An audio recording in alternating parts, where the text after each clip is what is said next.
Halo guys, berikut ini cara mengatasi Higgs Domino sering keluar sendiri.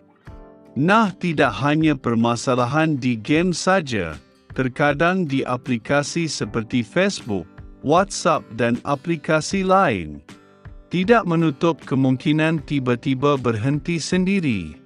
Berikut ini tutor. Terkadang masalah di Higgs Domino bisa disebabkan lagi perbarui server. Kalau perbarui server memang tidak bisa dibuka. Kalian bisa melihat di komunitas di Facebook.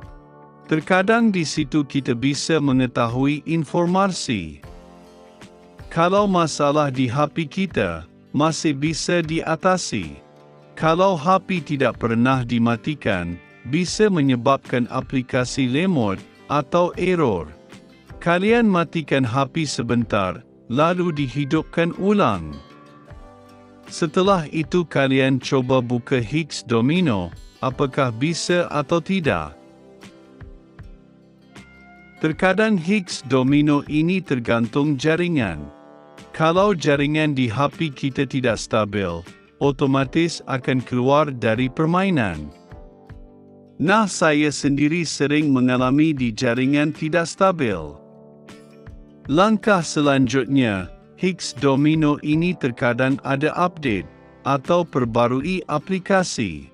Nah, kalian buka toko aplikasi di HP. Setelah itu kalian update. Setelah di-update kalian akan mendapatkan versi terbaru.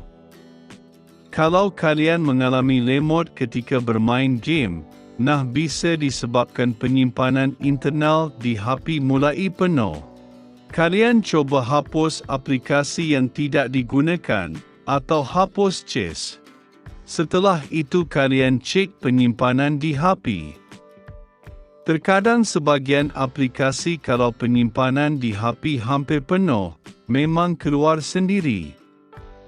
Okey, sampai ketemu di tutor berikut.